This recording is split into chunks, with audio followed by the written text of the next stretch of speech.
Our fouls this year, end of story, put air in the whistle, blow it. First one, let's go obvious.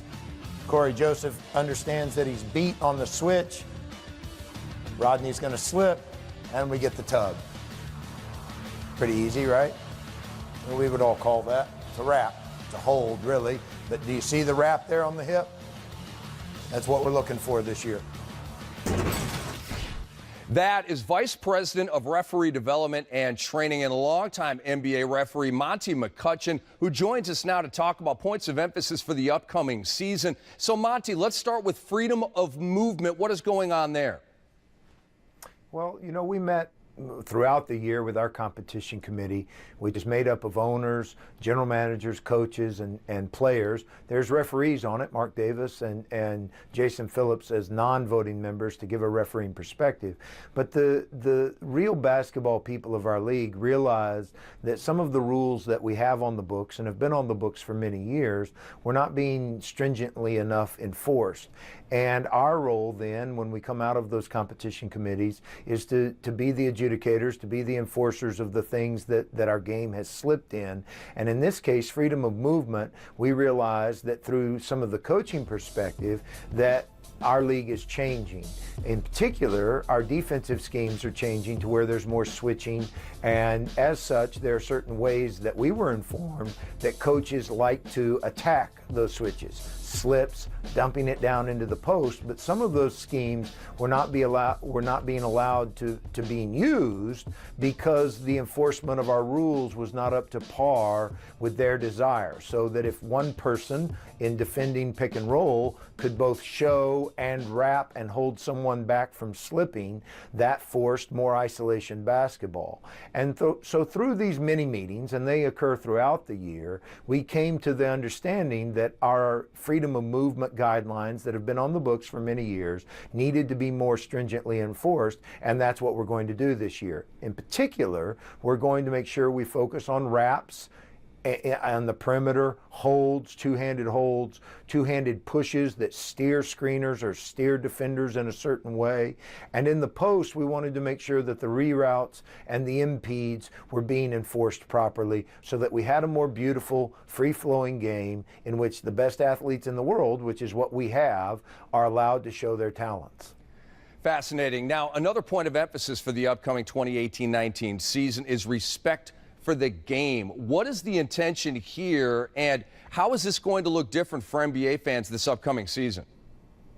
I don't think it's going to look any different. The respect for the game guidelines we've had for almost a decade now. And so I don't believe that there's any desire on our part to have more technical fouls or to adjudicate the standards that we've had for many years any differently. What we do want to do is be consistent in enforcing our guidelines so that coaches and players have the proper tools to be successful every night. So that if something occurs on Tuesday night, they can fully expect it when their opponent does it on Thursday night for it to be adjudicated fairly and properly and consistently from a night-to-night basis. And that's our goal there. Remember, the points of education tape that we send out is in large part not because necessarily one thing is wrong, but that it emphasizes the things that the values of our league hold true. And we value the fact that the game and the players is where the focus should be, not on the relationship with referees. Monty, how many times throughout the year do you hear the comment, I don't even know what a travel is anymore? So talk to us about that point of emphasis for this upcoming season. Well, I wish I had a nickel for every time I heard that to answer your first question. I think traveling obviously is something that we always want to be emphasizing and being aware of. We've changed our mechanics with our referees so that we now have a system of sequencing where we look that includes feet first, the release of a proper dribble, and then get to the defensive player where we have traditionally focused our energy on. And by changing our mechanics, we have seen over the last several years an increase in our accuracy there. We want to continue to be accurate in adjudicating and enforcing traveling for the following reason.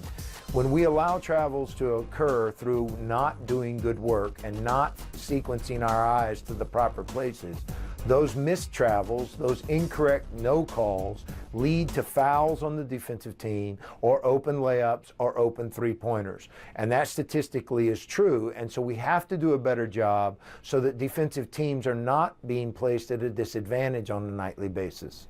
Monty, it's going to be tough for you to top that suit in our next visit. You are really doing it with that. But we really appreciate your time, all the efforts to make the game an even better game of NBA basketball. Have a great season. We'll talk to you soon. Thank you, Rick. It was a pleasure to be here. You have a great season as well. Still to come on Game Time, we have reaction from around the basketball world about the passing of Paul Allen. Have shown Miles Turner the money, 4 years, $80 million extension, so he will be the prized big man of the Pacers for a long time to come. 22 years old, comes off a down season of sorts, but he is in great shape and looking for big things, and so is Jamal Crawford in his new digs of Phoenix. He agrees to a one-year deal with the Suns. The three-time sixth man of the year keeps the train on the tracks. He's the only guy in NBA history to score 50 or more with 4 different teams, and he, of course, is the four-point play king in all NBA history. And recapping our top story, Trailblazers owner Paul Allen has passed away at the age of 65, and there is all kinds of reaction on social media to the passing of the late, great Mr. Allen. And LaMarcus Aldridge says Paul Allen will never be forgotten. He was a great owner, amazing leader, truly wonderful person. I'm forever grateful that we got to share so many great moments together. His passion and dedication will be deeply missed. My heart goes out to his family and friends.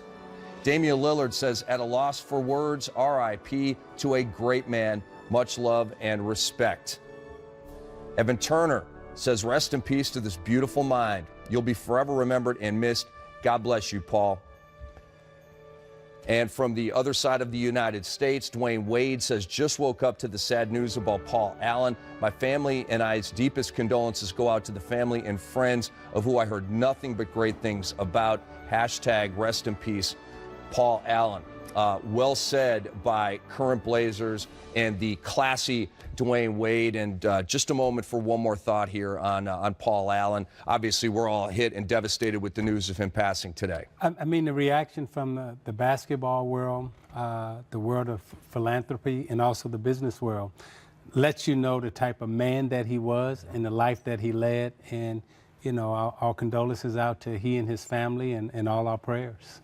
Yeah, the fact that the guys that played there feel so warmly towards him and the person he was, they get a chance to know him better. From the outside looking in, Zeke, we don't know a lot of the owners and stuff, but you know your owner, you know the guy that's, you know, running your team. And those guys all just, you can see that they felt very strongly that this man was just a positive influence in their life. No question about it. And, of course, Tuesday will be a TNT doubleheader, and we get basketball for real. For real. For real. On the real. Yeah. Couple of great matchups. You got the Sixers and the Celtics. You got the Thunder and the Warriors on ring night. For Kevin, Isaiah, and our crew, I'm Rick. We'll see you soon. We are back with a look at the longest title droughts for the C's, and they're currently in the midst of the second longest drought in franchise history, topped only by the 21-year title drought before KG, Pierce, Ray, and Rondo won it all in 2008. Celtics fans are passionate and ready for more rings in Beantown. What makes Boston a great sports town is people's passion. The competitive spirit in this town is so intense. ruthless. Is second to none. You live and die, you breathe by your sports teams. You got to show up every day. You got to win. We are winners. A blue-collar atmosphere is more than skin deep for us. This is Title Town. This is Championship City. Most championships in the history of the league. No one loves their sports teams more than Boston loves the Celtics. The Celtics are sort of the dynasty of the NBA. We bleed green. Anywhere in the city you can see somebody wearing a Celtics jersey. All the championships, the history we have here. Boston Celtics have won it. There's Kyrie Irving. Boy, he is so smooth at handling the ball. How good is Kyrie Irving? He's the best, man. You can't beat him. One of the greatest point guards in the league right now. Top 5, in my opinion. An incredible player who does incredible things. Kyrie Westbrook dazzling once again. He does things with basketball that you don't ever see anywhere else. The way he controls the ball, the way he makes his moves, he's just unpredictable. You can take over a game in a heartbeat. The energy in the Garden watching Kyrie play.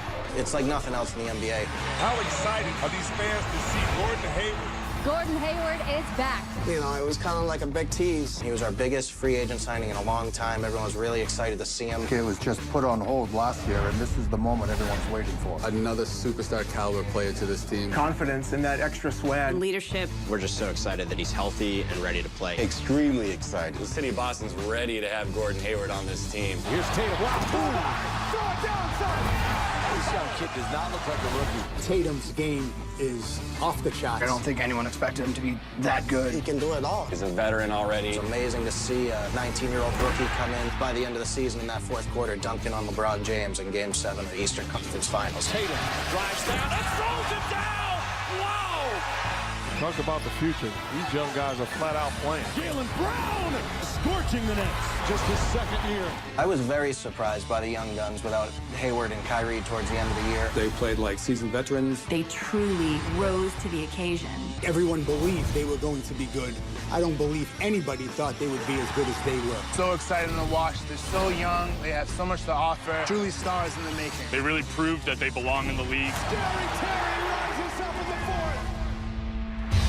Within the next 5 years, they're going to be unstoppable. The Celtics could easily be going into another dynasty. We have another dynasty on our hands. The Celtics, the greatest sports dynasty in the history of professional athletics. I think that we have a winning spirit. Everyone really buys into the system that we have in place. There's no reason we shouldn't be in the finals if not winning. I expect a championship. If we stay healthy, I think it's nothing but a championship. Win a championship. To win the NBA championship. Banner number 18. This is the 16th time I've done this. Each time it gets sweeter and sweeter and sweeter. Another championship for Boston would just solidify our status as the best sports town in America. The Celtics, they have done it again. Once again, the world champion. We are the greatest city in sports right now. Add another one to the greatest sports city in the world. Who knows? This year, they may be able to have a parade, taste the champagne, as Kevin McHale did many, many times as a Boston Celtics player. But I want to get a point guard talking about a point guard. Kyrie Irving, just a week or so ago, said, "Don't worry, Boston fans, I'm signing long." He said something like, "If you'll have me, I want to stay." Of course, they want him. What does a message like that mean to his team going into this year? It's extremely important. I mean, he's the best player on the team, and he has the most championship experience. And he's showing the teammates and the organization that he's all in. And if he's all in and committed, then everyone else has to fall in line. So that's a big step forward for not only the Celtics and him and the organization, you know, on their march to some type of championship, maybe title. And I say title reluctantly because I'm sitting next to McHale. I know. Old rivalries die hard, don't they? Yeah, they do. Yeah, we got suits on now, but if he put on 32 in Celtics and I had on Pistons 11, we'd both be sitting here like this. He'd be facing the other way. We probably wouldn't speak to each other. Well, then let's not bring Scottie Pippen in the mix. It'll get really, really weird, okay? I want to talk to you about Gordon Hayward, okay? 5 minutes into last year, the leg breaks, misses the entire year. Now he's back. All the reports are good that he's healthy. What are your expectations for him, an all-star before he got hurt this year? I think he'll start off a little bit slower. It takes a while to get your confidence back. I saw some exhibition games. He was rebounding the ball well, but he wasn't exploding to the basket. And they have so much internal competition on that team. Like, you go to practice every single day. You got Hayward, Tatum, Brown. These guys smart. There's so much. So you've really got to play well if you're out there. So I think what's going to happen with him, he'll get better as the season gets on. But that internal competition is the best thing for you because it makes you up your game. Like, you come to the bench and all of a sudden you sit there and Brown and Tatum start going off. You're like, man, hey, I got what? See, you went through Zeke a little bit with Vinny and Joe. Yeah. And there were nights where Cedric Maxwell and different guys, and we had Bill Walton, and there were nights like those guys were playing better than you. You're like, I got to amp my game up because if I don't play well, the coach has got options. Yeah. And there's a lot of options there. So I think he'll start off slow, but I expect him to finish off very strong and that whole group to play really well. And you don't want to be that guy sitting on the bench waving a towel while everybody else is getting off. Exactly. All right, when GameTime bounces back, We will hit the court to demonstrate the next steps for Philly stars Joel Embiid and Ben Simmons. I recommend you don't go anywhere.